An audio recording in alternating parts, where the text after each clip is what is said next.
I can't help but wonder where this whole innovation has really gone. Instead of trying to focus on coming up with the next big thing in order to remain relevant, I feel like all of these platforms are really focused on making sure that no other platform gets ahead by copying each other.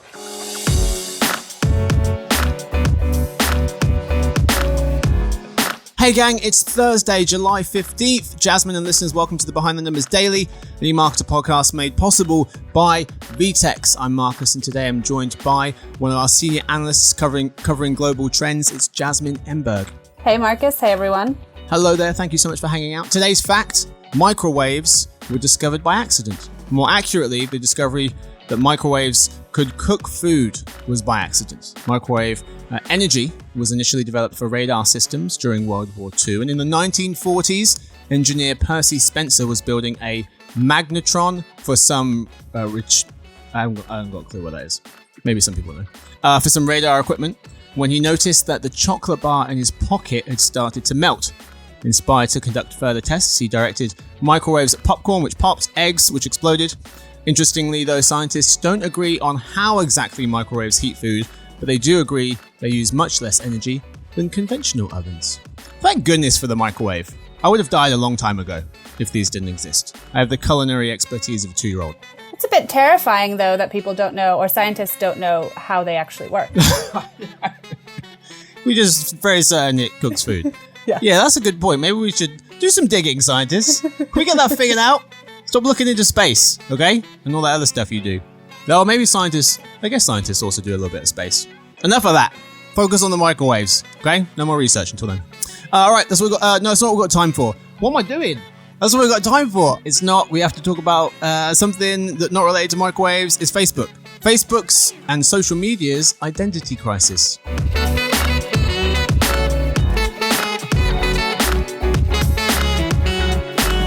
So, Facebook's market value surpassed $1 trillion for the first time at the end of June, after a federal judge dismissed an antitrust complaint from the FTC and its shares jumped 5%. Facebook now joins the other US tech giants Apple, Amazon, Microsoft, and Alphabet, who all passed the $1 trillion mark sometime in the last few years. All of them have now surpassed or are approaching the $2 trillion mark. And to be fair to Facebook, it is the youngest of the bunch. Impressively, Facebook doubled its market value in the past year or so to reach that $1 trillion mark. We know that the social network giant is the second largest digital ad player in the US, only behind Google, and are on pace to book $48 billion in ad revenue this year. That's up 27%. But Shira Overday of the New York Times recently asked an interesting question. What is Facebook? She says that, quote, Facebook keeps dabbling in new things. Is it now an overstuffed mess or a genius factory? Close quote. She notes that Facebook has a dating service, online job listings, a version of Craigslist, podcasts and live audio chat rooms, multiple copycats of Zoom, a section just for college students, 2 different spots for TV shows, a feature like TikTok, but bad, she says, and software that office workers can use to communicate. So Jasmine, in your opinion, what is Facebook at this point? What isn't Facebook at this point, I think, is a better question. But in all seriousness, I think Facebook is different things to different people. So for some users, it's a source of news and entertainment. For others, it's a place to complain about politics. And now we're seeing that it's a place that people go to shop as well. And then if you look at the developing world, for many users, it literally is the internet. Its embedded browser is one of the only ways that they go online. And then, of course, to young people, it's a place where their parents and their grandparents go and where they wouldn't want to be caught dead anymore. And I think that's kind of the crux of Facebook's identity crisis at the moment. It's kind of lost its cool factor. But for me in particular, I think Facebook is one of the only companies out there that, like it or not, is so powerful that it actually has the potential to impact and even sometimes dictate not only how we interact with each other online, but also how we shop, how we consume news, how we consume entertainment, how we feel about politics and society, and so many other things. And I think with that much power comes a lot of responsibility as well. Yeah. So what will Facebook become? Or another way of thinking about it would be, of all these different, you could call them experiments, could also just call them features of Facebook now. Is there one that stands out to you as maybe something where Facebook could strike gold? You know, It's trying a lot of different things on at the moment, for sure. And I think the one area that I've been focused on, and I've actually been quite surprised at some of the findings that we've had, but Facebook is very far ahead in the social commerce space. So I think that's one area that it might actually be able to really be able to capitalize on in the near future. Yeah. Sure, over there, the Times, the piece we were just referencing, was saying, quote, "We're seeing a conundrum facing many successful companies. Is it better to focus on what made the company a star in the first place, but risk irrelevance if it misses the big new thing? Or is it smarter to go off in new directions, but at the risk of tinkering so much that the company kills its golden goose?"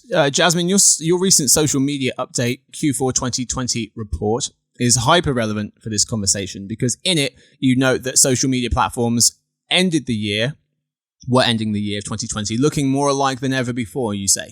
You even put together a fantastic matrix of social platforms along the top and features down the side, which shows who has what and where the overlap is. Stories, augmented reality, influencer integration, who has these different things, and a bunch of others as well, and whether each of the features offer ad opportunities. It's incredibly comprehensive and clear. What did that research tell you? Well, first of all, if I was going to do that research today, there would be a lot more in common now than there were even back in December. So I think that already says something. But I think what was really interesting about putting this research together is that when you think about it, these companies together really redefined how we communicate, and the services that they provide were once truly really innovative. And now, as we're seeing Twitter trying to copy Instagram, who's trying to copy TikTok, who's trying to copy YouTube, and then who's trying to also copy TikTok, I can't help but wonder where this whole innovation has really gone. Instead of trying to focus on coming up with the next big thing in order to remain relevant, I feel like all of these platforms are really focused on making sure that no other platform gets ahead by copying each other. And to be clear, the next big thing arrived while all of this was going on. And that thing, of course, is TikTok. Mm-hmm. See, in your report, you say not every feature will be successful on every platform, as their user bases and value propositions will remain different. If you peek into the future, do you see them becoming even more and more and more similar? And how similar do you see them becoming? Or do you see them kind of holding on to some semblance of uniqueness, of difference? Well, they are unique, and I stand by what I wrote back then. I mean, their user bases and their value propositions are different, and you and I, Marcus, have talked on this podcast before about some of Twitter's features that I think will stick and ones that I think won't stick. And I think that's a really good example because, you know, Fleets, for one, is the Twitter's version of stories. That's one place that I don't see very much traction happening and happening in the future either. So Sarah Fisher of Axios thinks social networks are facing an identity crisis. So it seems as though she's agreeing with you to a large extent. She notes that a couple of things. Instagram said they're no longer just a square photo sharing app, focusing now on creators, video, shopping, and messaging, something that you were talking to Debbie Williamson, a principal analyst covering social, and Jeremy Goldman, who is the principal analyst here at eMarketer covering customer experience. You were speaking to them on Clubhouse last week for eMarketer about this very piece of news. So Instagram saying they're not just a photo sharing app, they're now about creators, video, shopping, and messaging. TikTok, they now have longer 3-minute videos in an attempt to compete with YouTube. YouTube's short video shorts are an attempt to compete with TikTok. Facebook and Twitter have both launched live social audio products this year to compete with Clubhouse, and newsletter products to compete with Substack. And Spotify is contemplating moving into live events. Sarah Fisher of Axios continues to list many others. The list goes on. Which of these or any other shape-shifting moves do you see as being the most successful? So I think Instagram has a really good chance at succeeding with its 4 new priorities. I think even though it's a really big shift for Instagram to say that it's no longer a square photo sharing app, none of these changes are really shape-shifting, as you call them. They're not really all that radical moves for the company, except for maybe messaging. Creators are already a really big part of the service. Video has been a focus for Instagram for a while, whether it's in-feed and story videos or IGTV or Reels.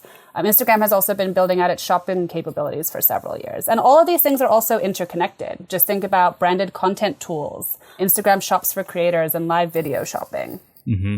So I guess it's all about, it's pretty much all about time spent, right? In the social network world, TikTok, they're already on top when it comes to time spent. 38 minutes a day with users spending more time on TikTok than any other social network, even Facebook. But that's the social network world. If you look at the video world, people spend 5 more minutes on YouTube than TikTok.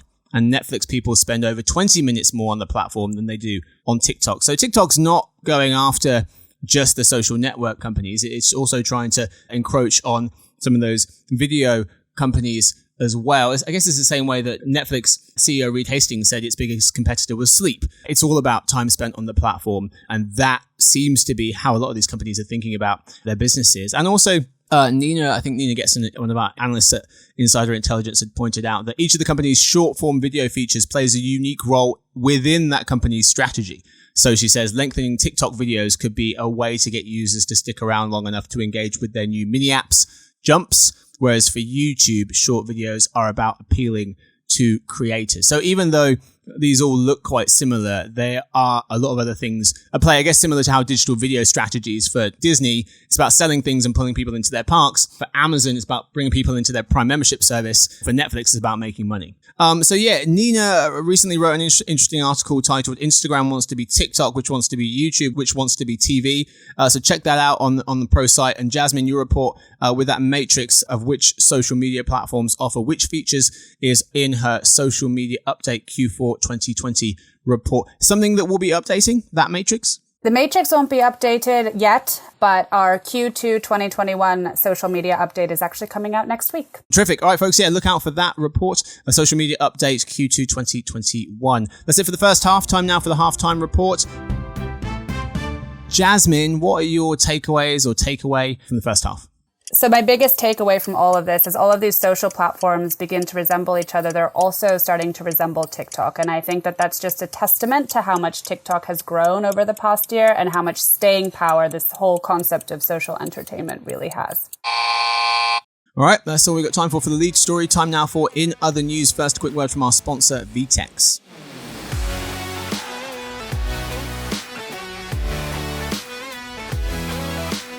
Retail's next competitive threat may come from a business model or channel that didn't even exist a few months ago. This modern dynamic requires companies to adapt quickly, pivoting business seemingly overnight, something traditional commerce platforms just can't support. There's a new enterprise commerce platform on the rise, one that's fast, flexible, and doesn't require 9 months and $1 million to get up and running. Go to vtex.com/emarketer to learn more.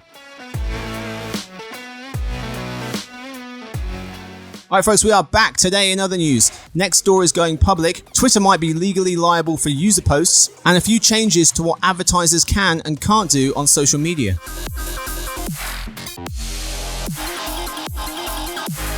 Story 1. Local social media app Nextdoor is going public after being valued at over $4 billion. Nextdoor, which is basically Facebook groups for people who live close to each other, have reportedly grown their daily active users by 50% in 2020 as people sort out local information. They also say that 1/3 of US households now use the app. Jasmine, what do you make of Nextdoor's potential here? Well, I think generally speaking, there's certainly a lot of opportunity in the hyperlocal space because of the wealth of first-party location data and the close connection to consumers. I think obviously local businesses will find this type of app most appealing, but it's also appealing to larger brands, especially things like grocery stores that have many different locations. And Facebook, as you mentioned, certainly thinks there's a lot of opportunity here too. In May, it launched a pilot of Facebook neighborhoods in Canada, which is basically a clone of Nextdoor. And in Facebook, the neighborhoods profile is separate from the main Facebook profile, but in true Facebook form, it's saying that it is going to use user data from neighborhoods to help serve personalized ads and other recommendations in other parts of the app. Very interesting. On Nextdoor going public, Kim Hart of Axios notes that being a public company comes with intense pressure to deliver on revenue and profit goals. So I guess we'll be seeing and hearing a lot more about Nextdoor over the next coming months and years. Story 2. Last week, the Indian government told Twitter that they are legally liable for users' posts in the country.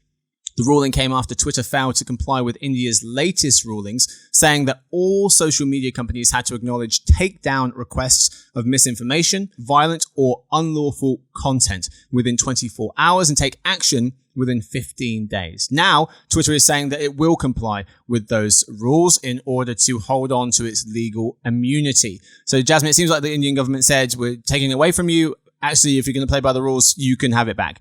What do you make of this back and forth between India and Twitter?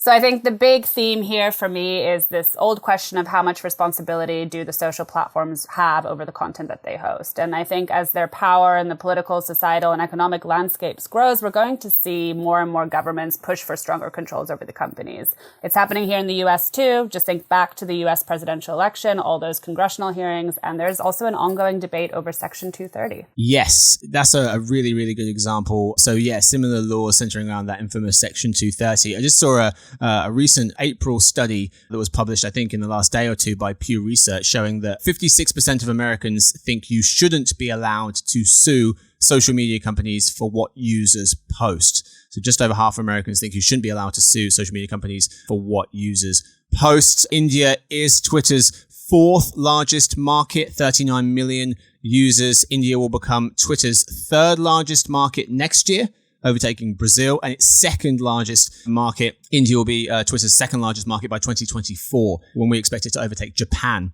So pulling out of the country, not an option. Story 3, there have been some changes to what advertisers can and can't do on social media. Number 1, in Norway, an amendment to their Marketing Act means that advertisers and influencers will now have to disclose retouched photos with a quote-unquote standardized label. Number 2, Pinterest, they just banned weight loss ads, referencing a study from the National Eating Disorders Association that suggests the pandemic has spurred an increase in eating disorders among young people. We estimate that 1 in 5 Pinterest users are under the age of 25. Jasmine, what do these two changes mean? So tune in on Monday for more about this, and we'll be talking about this on the Around the World podcast. But in short, both of these moves really fall under the umbrella of protecting the health and well-being of social media users, but they're really two separate pieces of the same puzzle. The Pinterest ban is a blanket ban coming directly from the platform on all weight loss ads.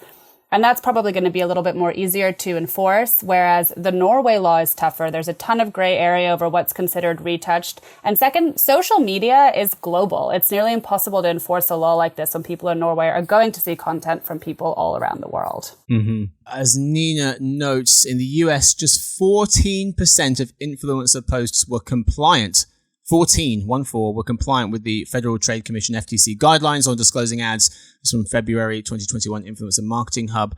And as she notes, France has required warnings on ads that have been edited to make models look skinnier since 2017, a similar law proposed in the UK. That's what we've got time for. As Jasmine mentioned, you can hang out with her, Bill Fisher and Matteo Cervels. They'll be talking about similar stories as to this third story with regards to what advertisers can and can't do on social. They'll be talking about that on Monday's episode of Around the World. Thank you so much, Jasmine, for hanging out today. Thank you, Marcus. Thank you, everyone. And thank you to Victoria, who edits the show. And thank you to everyone listening. We'll see you guys tomorrow for the Behind the Numbers Weekly Listen, a new marketing podcast made possible by VTEX.